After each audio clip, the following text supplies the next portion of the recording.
for those that are finding themselves, maybe their staff shrunk during 2020 and now they're maybe looking to add back team members, or because priorities have shifted and now they're looking for an online pastor, my encouragement is, again, maybe to prioritize character over competency. Go for both.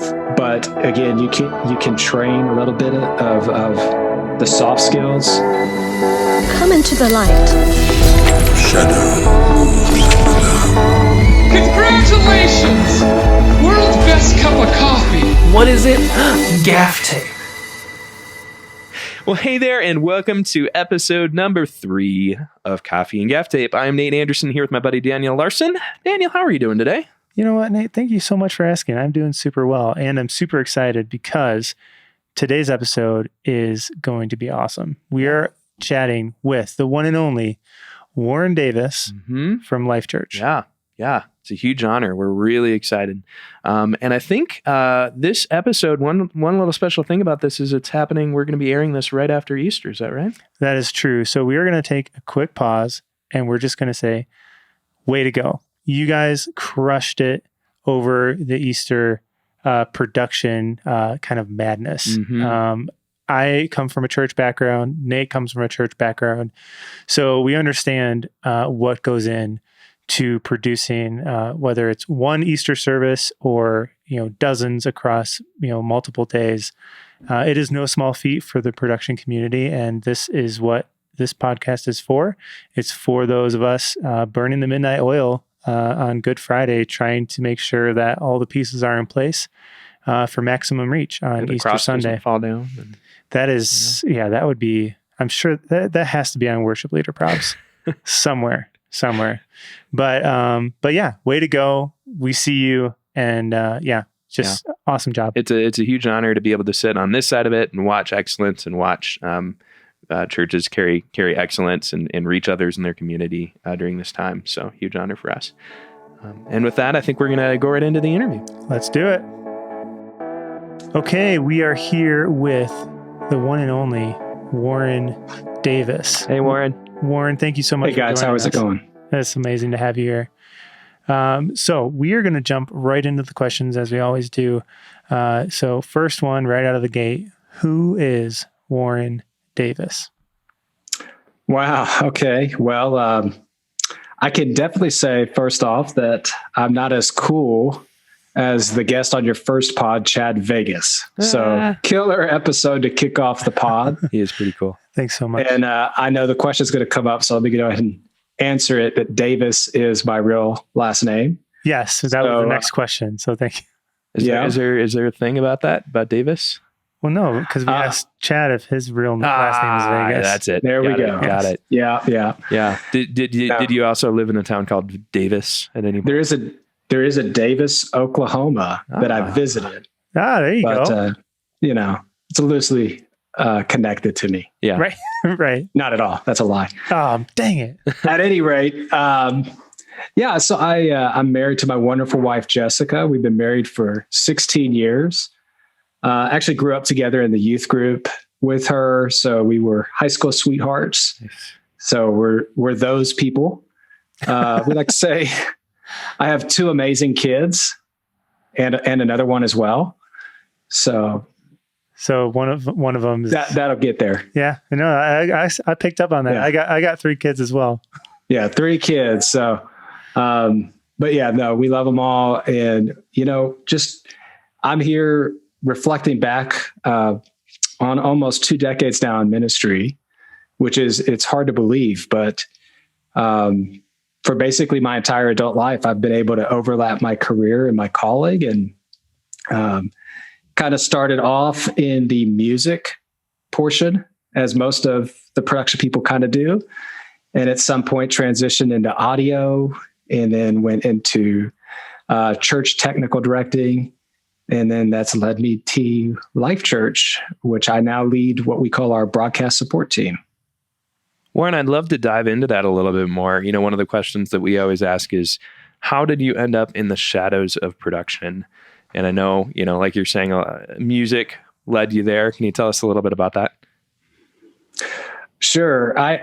honestly, I could always say that I felt a calling to ministry, even growing up, but I wasn't quite sure how to articulate what that was back in the 90s.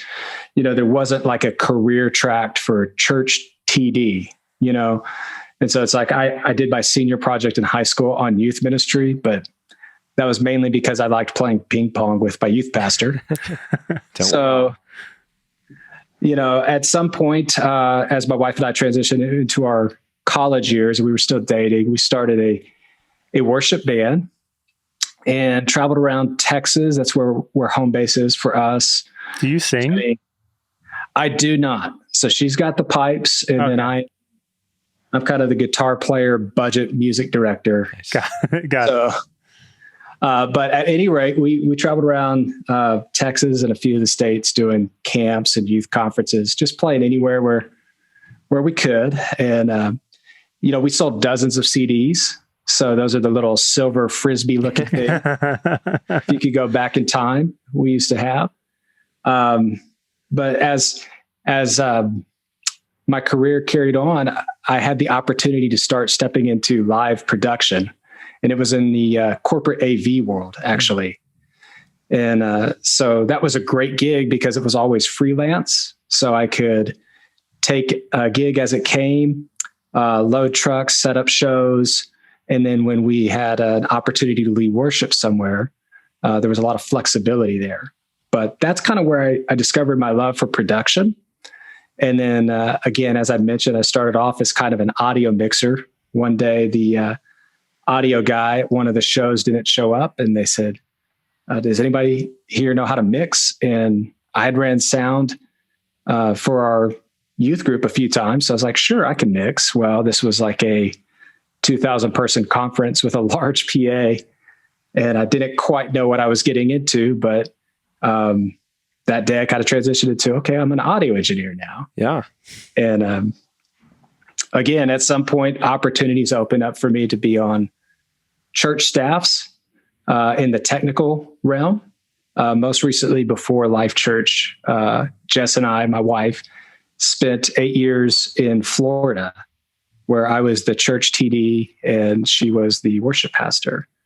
And we transitioned to Life.Church in 2015. So this month, I'm actually completing 6 years of ministry here, and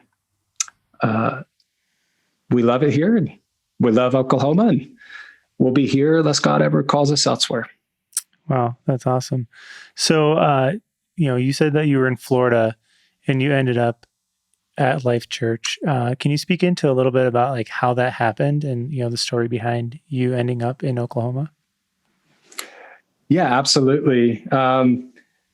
Florida was a great time and a great season of ministry for us. And I was there at a kind of a middle-sized church. And that's really the season of my life where I cut my teeth. For people who are TDs at a church that maybe you're a staff of 1 or 1.5, and you wear the audio visual hat and the IT hat and the video editor, and you got to lock up, et cetera, et cetera. It's other duties as assigned, is I think what they call it. Yeah, that's the one. Right.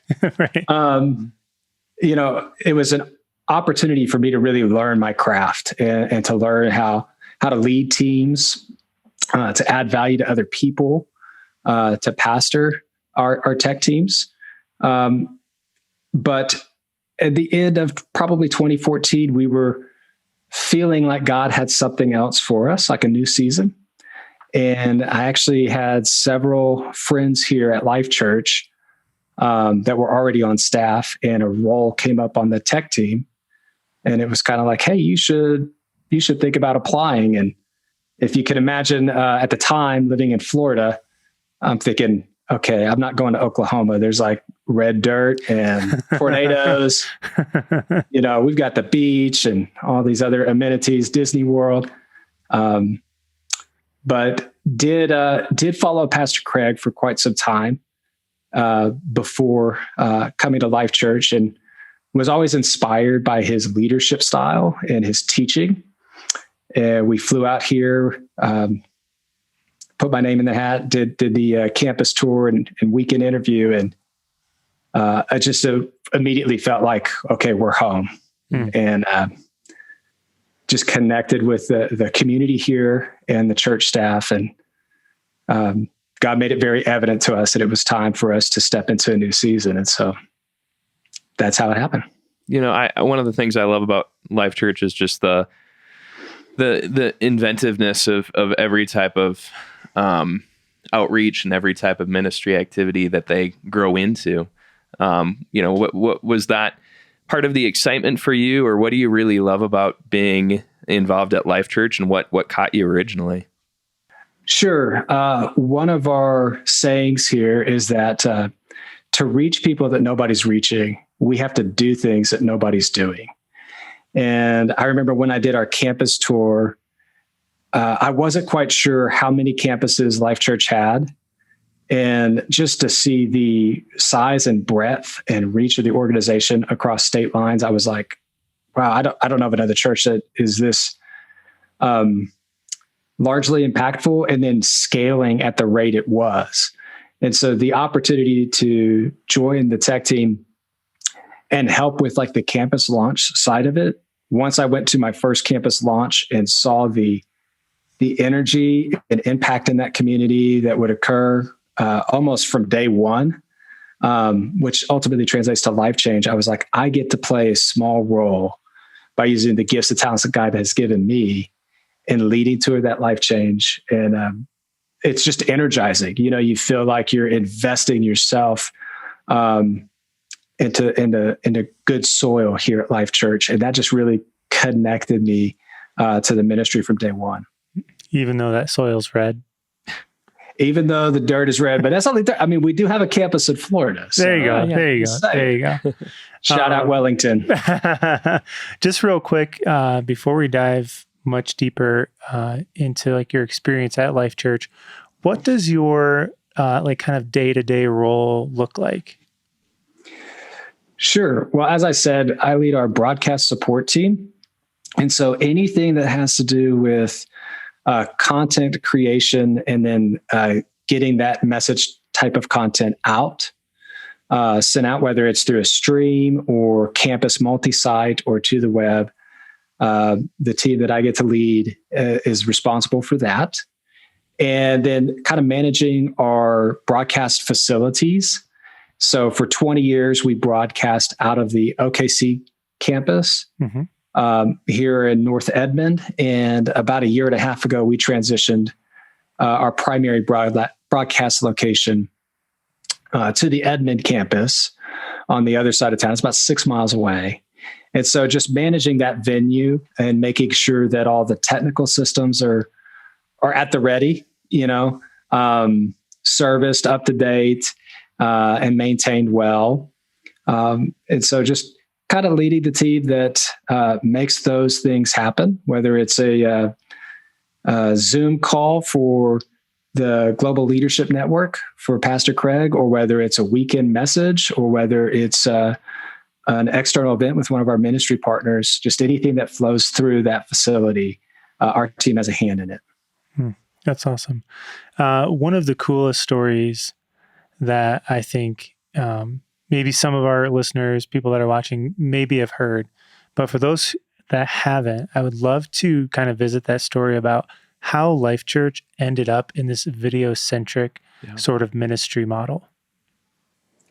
Sure. Well, I'd have to start off by kind of giving honor to somebody on our team who leads what we call our experience team.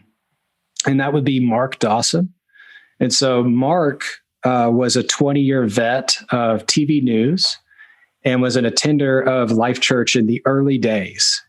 And Pastor Craig had a vision to hire a video guy or video creator to help utilize just media in different ways to teach.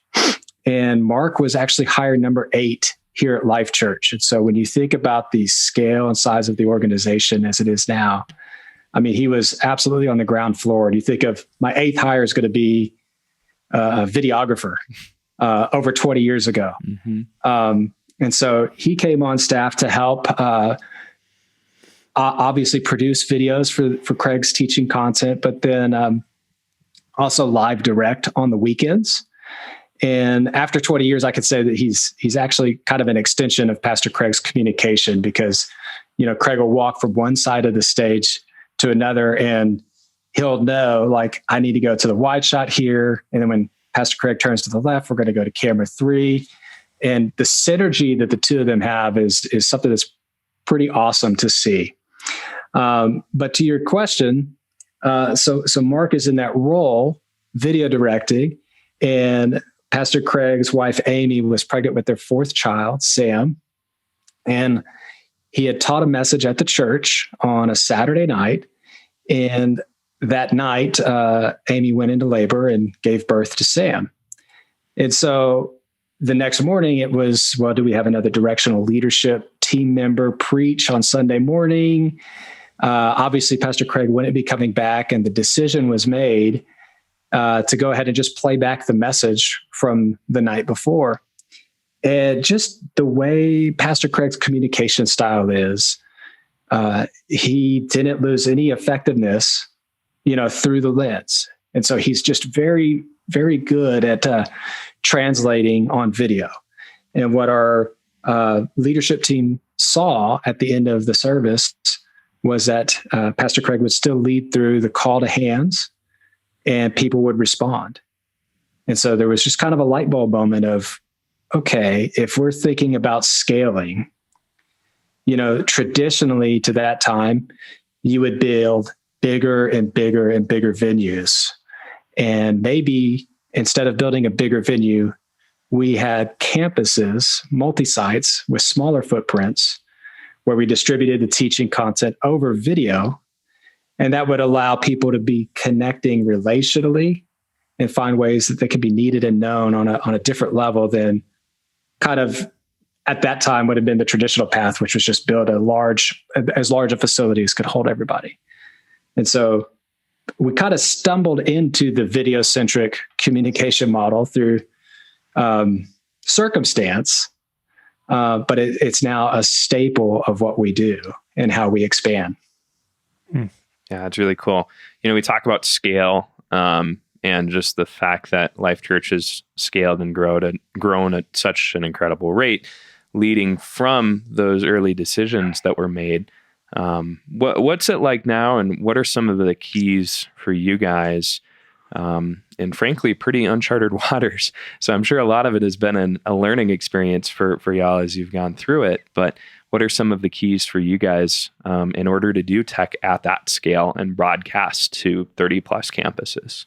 Sure. Right now we have 36 campuses, and we like to shoot big. So we are aiming for 300 and counting. So I would say, again, I've been on staff since 2015. And so a lot of the things that make us successful for doing ministry at scale are lessons that were learned in seasons that happened before my time. And I get to stand on the shoulders of some of the leaders that came before me. And so I just want to acknowledge that I benefit from those systems. But when you ask the question about how we scale effectively, one practical way is we made a decision very early on to try to standardize the technology systems at a campus. So when we think of standardization, we think of even like a franchise model.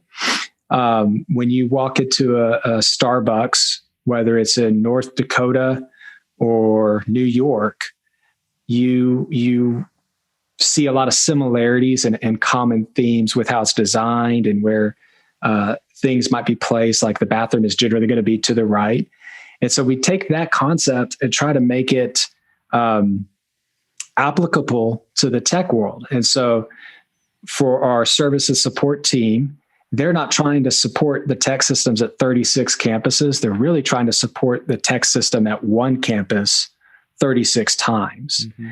And so they don't have to reference, oh gosh, what does North Kansas City have that's different than Keller, Texas, that's different from Hendersonville, Tennessee.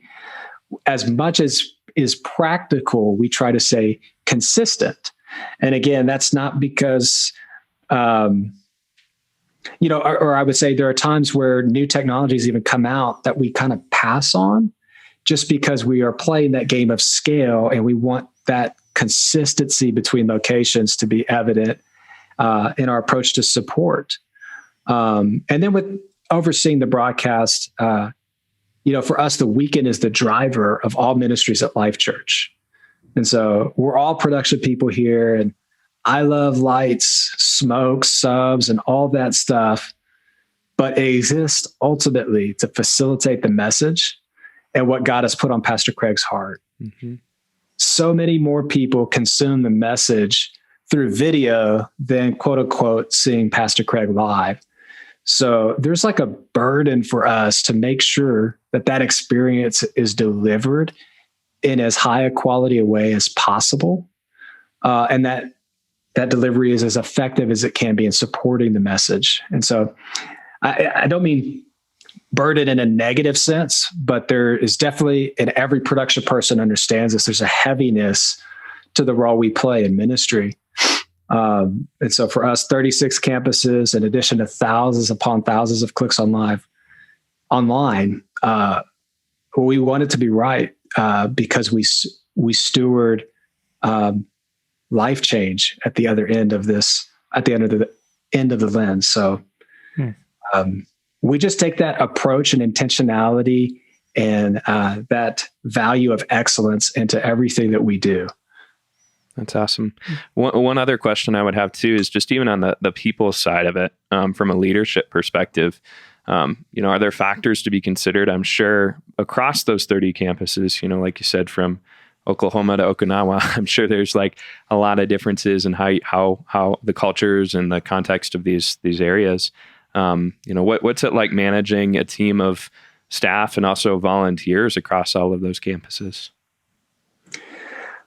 Sure. It starts with valuing people first, and so certainly in the production environment, in the production world, a lot of people are introverts and they shy away from the spotlight, and we never get acknowledged unless something's not right.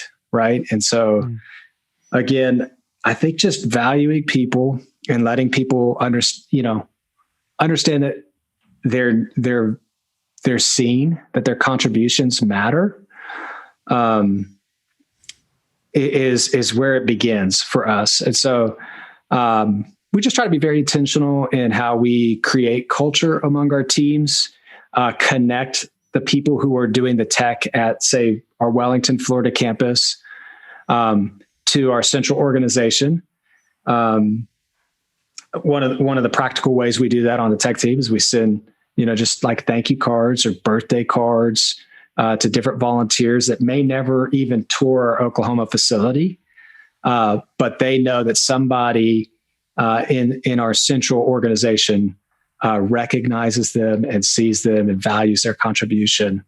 But then also just being accessible. So I think a lot of times, having done this for almost 20 years, there are relationships that I've had that have persisted different stops for me and my family. And just, we have opportunities as tech leaders to pastor our people and to walk through life with them and pray for them and just develop meaningful relationships. And with that mantra of introverts unite separately, which kind of exists in the tech world, we have an opportunity to step into that situation and cultivate relationships. And so I think just valuing people and letting people know that you care are a huge part of what we do. And it's not just you show up and turn the lights on and mix, but you're a part of this, and we care about you, and we care about you even as a person. So just communicating that, being intentional to communicate that. That's awesome. Wow. So switching gears just a little bit, obviously 2020 came with a whole host of new challenges, we'll call them. Unprecedented. Yeah, let's call it unprecedented. But I find it interesting that in Life.Church's story, in 2019, you guys had actually invested a ton into kind of like revamping the whole broadcast infrastructure. So I'm going to pair those two kind of like circumstances together. In 2019, you guys decided to do this massive overhaul. And then in 2020, everything changed. What were some of the challenges and even some unintended, like, this is amazing. I can't believe we did this last year and it's really paying dividends now. Kind of take us through those two kind of lenses as, you guys pivoted in response to the pandemic. It's interesting that you use that word pivot because that is our team word for the year. Yeah. Right. And so one of our aligning values at Life.Church is flexibility. And we kept saying fun and flexible because we never knew what tomorrow was going to bring through 2020. And I'm glad that we're starting to see the light at the end of the tunnel with the pandemic. But I don't see things going back necessarily to the way they were. And so at Life.Church, we're passionate about leveraging technology for the gospel. And sometimes we're preparing for future opportunities that we can't even see yet and trying to position ourselves to be ready for what might come next. And we did not see 2020 coming, but How did you not? As most did, but we missed it. But it almost seems providential at this point that we did our upgrade in the summer 2019 and brought our new broadcast facility online in that fall. And looking back at it, it's like I feel like God was setting us up to be successful and leading through that season. And so I just think of, obviously, everybody went to shelter in place. We did virtual Easter, but this new facility allowed us to make the experience more interactive for those who are not in the room and bring better quality to what we were doing online. And, it was just, it's not necessarily the gear, but it was definitely a warranted and welcome upgrade, as all of our video systems were from 2007. And so we get a lot of mileage when we make a capital purchase like that, in terms of our broadcast infrastructure. And so it was just great that we had these new tools to just try to take our experience online and make it as seamless to the in-person experience as possible. And so there were just places we were able to grow, not because we saw the future, but because we were positioned in and through that upgrade. And so I also think of just ways we were able to add value to the capital C church. And obviously we give away our church online platform for free. And then in that season, we were all in the same boat. And maybe you did online service as an extension of what you do, but now it became critical to keeping ministries afloat. And so for us, not only were we successful on the technology side of things during the pandemic, but our team got to experience a new kind of level of influence by having a lot of Zoom calls. We did a YouTube live where it was like, ask me anything about church online streaming, where we don't have all the answers, but we're sharing everything we can in terms of what works for us and hoping to add value to ministries that don't have the staff or the resources that we do. And so just put us in a position where we're able to live out some of our values by obviously leveraging technology, because now the digital campus was our only campus. But then adding value to the capital C church by connecting with other churches and ministries and sharing our resources and sharing the knowledge and learnings that we do have to help other people take their experiences online and make them as tangible and as high quality as they could. That's awesome. That's awesome.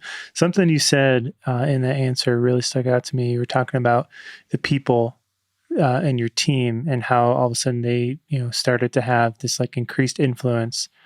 And I just think it's really cool because when you look at putting team members or putting staff members or putting volunteers in positions to have influence, it really kind of tests your, kind of recruitment process, if that makes sense. And like, man, I hope I have the right people in place to have that kind of influence. And so could you speak to, our listeners and the people watching on YouTube, just a little bit about like how you go about finding the right people to fill those roles, especially from a broadcast standpoint, because so many churches right now are looking to fill those kinds of positions, whether it be online pastors, video engineers, or the all of the above kind of role in churches nowadays. Sure. One thing I can let you know is that being onboarded at Life.Church is a process. And so there's several layers to that process. I would encourage people who are in charge of hiring or in charge of staffing. The one mistake I see made often is hiring too quickly because the need is urgent. And so when you have a need immediately, it's like the pain of filling that need forces us to make maybe a rush decision. And when you go slow, sometimes that pain point that you're trying to staff for lasts a little bit longer than you would like to, but it's so much less painful to hire the right person and to take a little bit more time on that process than to hire the wrong person, and then it's painful for everybody on the other end. And so the first thing we look for on my team is people who have the right vision and values over maybe their expertise. We say it that I'm always looking for character and competency, but I prioritize the character because we can help develop the competencies needed for a role, but it's so much harder to develop the right character, and all that adds up to team chemistry. And so those that crisis, if you will, that really showed the type of character that we have on our team and the way that they were able to, again, respond and not just in doing our functions here at Life.Church, but that influence you talked about externally and how they stewarded that. So again, for those that are finding themselves, maybe their staff shrunk during 2020 and now they're maybe looking to add back team members, or because priorities have shifted and now they're looking for an online pastor. My encouragement is, again, maybe to prioritize character over competency. Go for both. But again, you can train a little bit of the soft skills, but the people that have the right heart for ministry and that align with your vision and values, those are the people that are going to be with your ministry long term. And so take your time and just pray for God to send you the right people, and don't let the pain of the immediate need press you into a poor hire.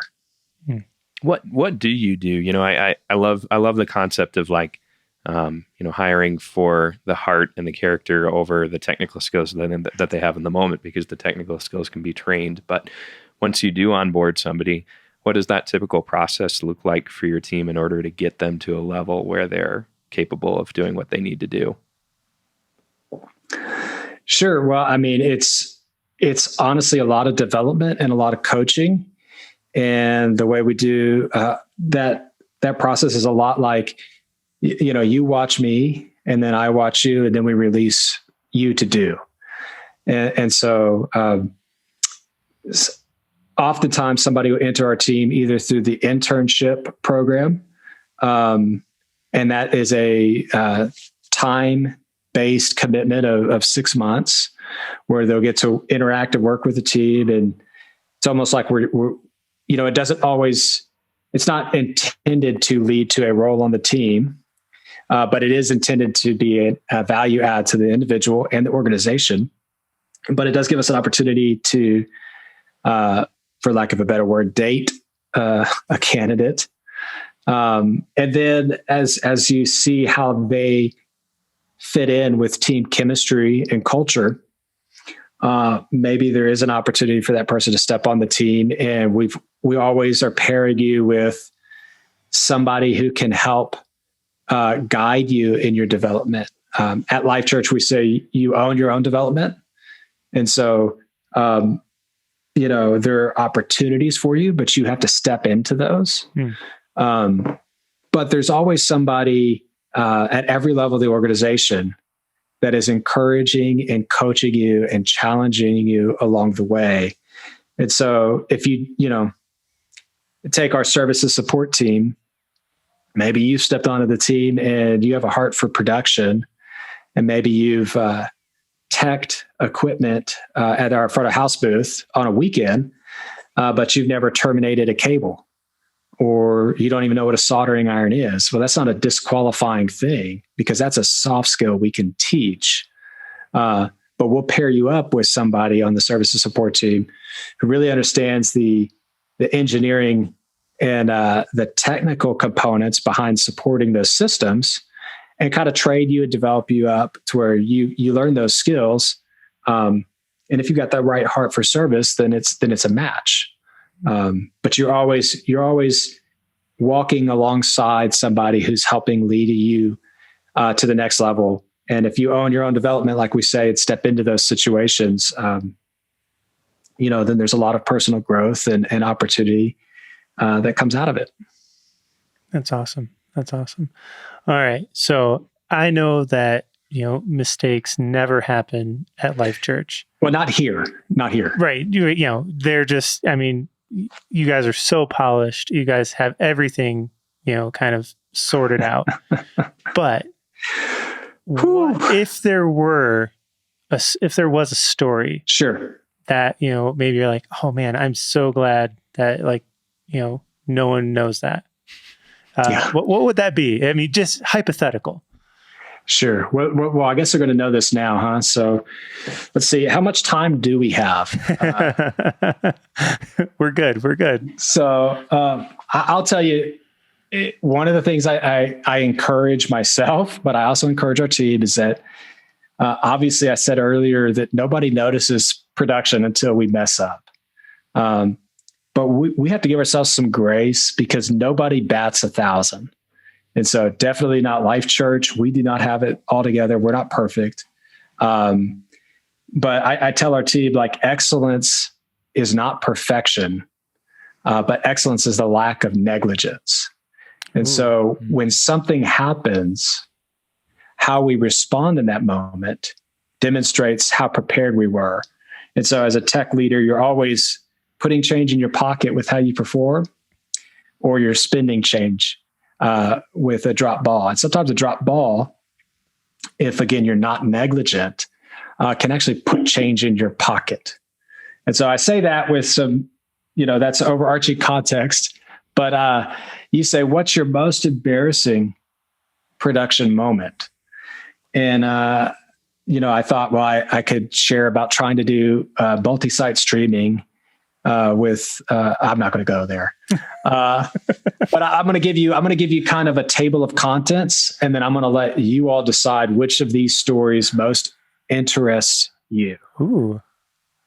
So, and then if you want to hear more, then that's just kind of little bait. If all right, have return guests, we're ready. So we'll go there. The mic mishap story with Pastor Craig. So that's one. Dante debacle. That'd be number 2. And demonic AirPods would be number 3. Oh, come on. Okay. Which one do you want? Demonic AirPods sounds like a good place to I start. feel like that's let's go with demonic AirPods. Okay, here we go.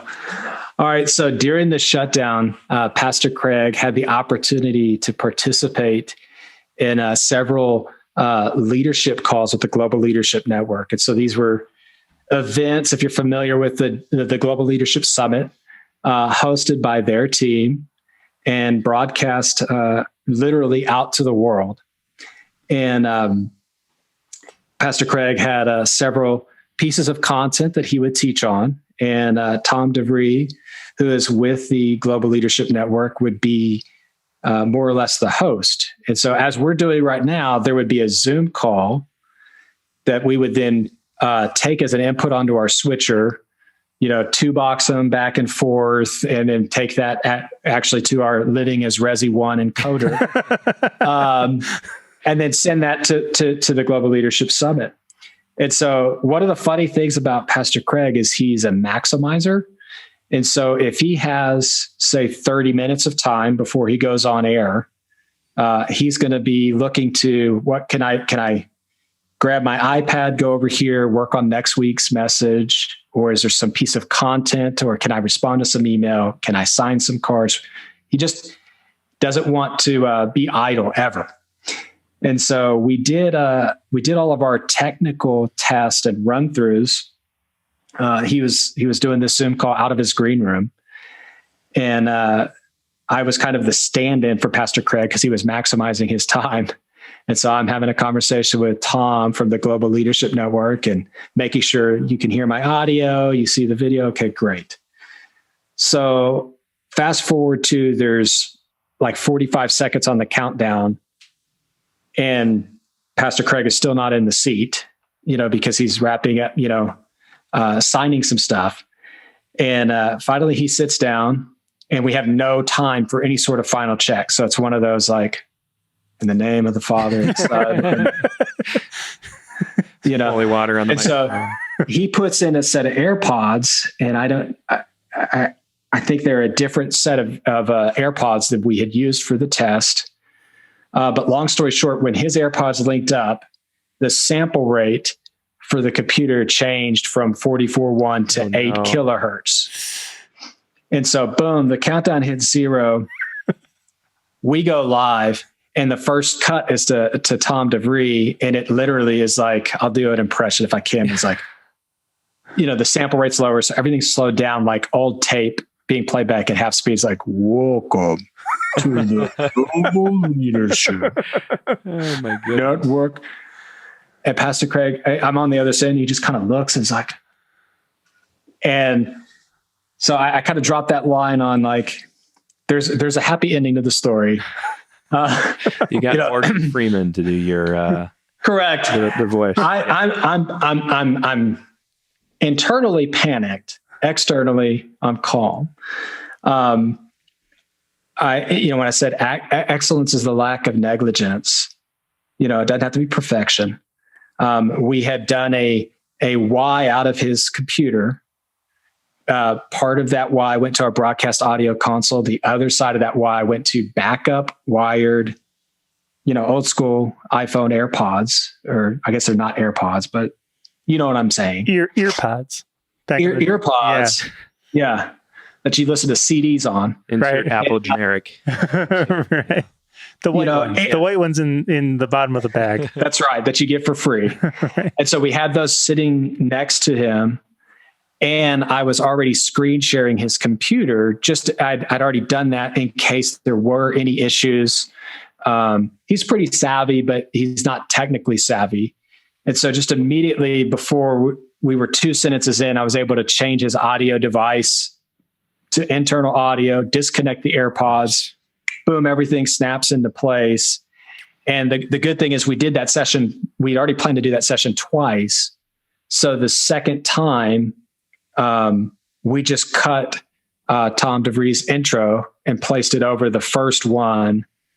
So for their archive, they didn't have any sort of, technical issue. It's just the people watching that in real time saw the first 15 seconds of that. And so even though we didn't bat 1,000 with that, sometimes tech stuff happens. The fact that I had a very well thought out backup plan and scenario, and we were able to respond quickly. Like I said, you're either spending change or you're putting change in your pocket. And that put a little bit of change in our team's pocket with Pastor Craig and even the GLN. And so, but we've all had that moment where something's going wrong and you're just like, your heart sinks. And so when his voice came on and it was, woo, I was like, oh my goodness, this is not good. So, That is the demonic AirPods story. I am so glad we chose that one. That is amazing.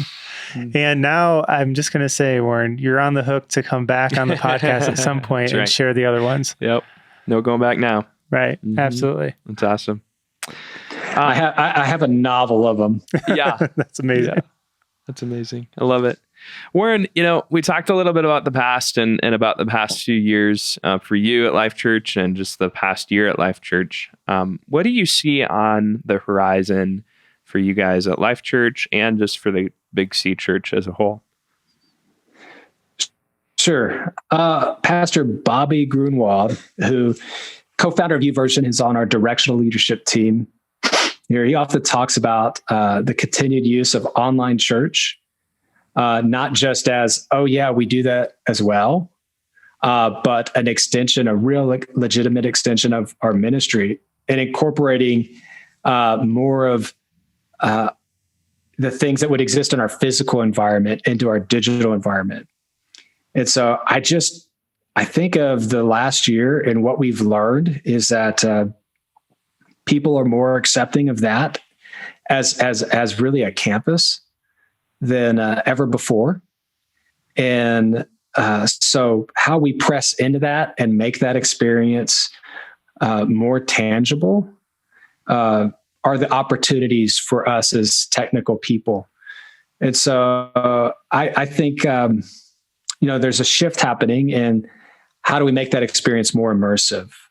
One idea that this is not mine, but it's one that I've stolen is, I mentioned I got my very first start in the production world in corporate AV.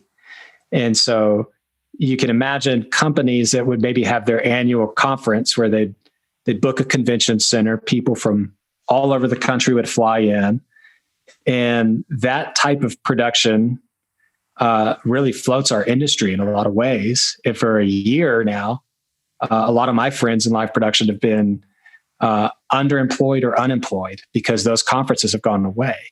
But the need for those conferences has not left. It's just how we're going to manage and facilitate those moving forward. And one of the ideas I heard, which I thought was just interesting, was how do we bring like immersive audio into our experiences? And that's not like audio from the stage, but it's almost like if you were in a conference, to your right is taking notes, you hear the rustling of the paper here. And when somebody coughs 3 rows back, you hear them behind you. And so with the idea for the corporate conference was to have a digital event where everybody's assigned a seat and everybody puts on their headphones. And when people are interacting or responding or the crowd is applauding, you hear them in this 360-degree soundscape. And the immersiveness of that audio pulls you more into the moment. And so I thought, man, that is a killer idea. And that is a killer idea for corporate production as they find a way to transition the bulk of what that industry was to online. What are ways that we could do that in the church environment that would make the digital experience more tangible? And so I think the lessons that we've learned from the last year are online ministry and online presence. They're only going to expand. Mm-hmm. And there may be people in our congregations that don't come back to a physical location, even on the other side of the pandemic. But we, as part of the Great Commission, is we got to go where the people are. And so how do we make that experience as relevant and as tangible as possible for them? Those are the opportunities that our industry could think through moving forward. That's really good. Wow. That's awesome.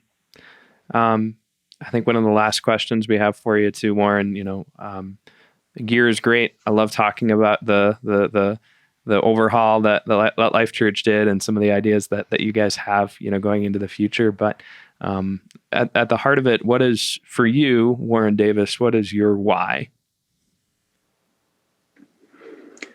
Sure. I said at the very top, I get to overlap what I feel is my calling with my career. And it's just an absolute joy to be a part of facilitating, again, Pastor Craig's message or content that equates to life change. We play a small role in that, all production people. And, getting to live out that calling is just, I wake up smiling sometimes. Even, it doesn't mean I don't have tough days. Doesn't mean there aren't challenges. Life.Church is certainly not a perfect organization. If it were, then I would have ruined it. But my why is ultimately life change. Yeah. And I think through, again, it's not necessarily the other person on the other end of the lens for me. I kind of mentioned this earlier, but as I look back at 20 years of relationships and 20 years of having camaraderie among other tech persons and tech teams where we put in the long hours to help pull off a production element, doing that and participating in ministry with other people, that's a big part of my why. And then I could even think of just people who have been on our tech teams who maybe they were themselves far from God, but their entry point to the church was, well, I'm really interested in live production and I want to have an opportunity to run lights or run sound or be a part of the stage crew or operate a camera. And then they don't even know it, but God brought them there for that time and for that purpose. And they're experiencing the truth and grace of God, and it changes their lives. Oh man, that was good. Yes, I was super thankful that we were able to have him on. The immense experience that he has, 20 plus years of being in ministry. It's really, really cool. And to really see, how that culture of Life.Church just like bleeds out of him. Yeah. Really just speaks to the leadership style there. Yeah, it's people first. It's all about people, and whether it's the people that they're reaching or the people internally with their staff or the volunteers. And I think that's what marks success. It's not something where we can spend all the money that we want to. We can have great gear. We can have great cameras. We can have everything, technically speaking. But if we don't have the right people, or we have people that don't have their heart in the right place, then we're not going to get anywhere. Right, absolutely. And I think too, one of the keys that I'm going to take away from this was, again, that kind of excellence over perfection. And I feel like that's a theme. Keep hearing that again, that we've talked to so many people about. Warren said it in a way that I've never heard before, where excellence isn't perfection. Yeah. Excellence is the absence of negligence. Right. So and it came out through the story that he was telling about the demonic AirPods. They weren't being negligent in that moment. They had, I think I counted maybe 2 to 3 backup, kind of situations in place to prepare for a technical failure. And yet, the technical failure still happened. Yeah. And yet they were able to pivot on the spot in those moments. And, that he kind of talked about like putting change in your pocket versus like taking change out. Yep. And I just thought that was like an outworking of, what they say they're about. And I just thought that was really, really cool. Yeah. And I think too, the negligence aspect of it, like, I don't think any of us are ever going to go into an event and say, hey, we're going to screw this up today, Very true. Or at least hopefully we shouldn't. But like, some of the things that we may do, not having backups in place, not preparing technically, not spending the time, having our heart in the right place, being prepared, not just on a technical level, but also on a personal level. Sure. If you aren't doing the right things to prepare yourself, if you're completely spent before you go into an event, or if you don't have those technical things in place in order to make it successful, that will make obviously an event that is not full of excellence. Yeah, absolutely. It's almost like if you're not taking care of yourself, if you're not preparing your gear, you're almost setting yourself up for failure. Right. So maybe all of us right now can just start making a list of, okay, what are the things that I'm doing that are setting me up for success, and what are the things that I'm not doing that are actually kind of setting me up for failure? Yeah. and just kind of get those in line even before your next event. Mm-hmm. That'd be awesome. All right. So that is all we have for today's show. Like, comment, subscribe. Yeah, all that good stuff. You guys know what to do. I'm not going to waste a bunch of time telling you, because you guys know subscribing, liking, commenting, telling your friends really helps the show reach its audience, and that's the production community. And so we're counting on you guys to get the word out. Thank you again so much for watching, listening, and we will see you next episode. See you then. Goodbye. Thank you.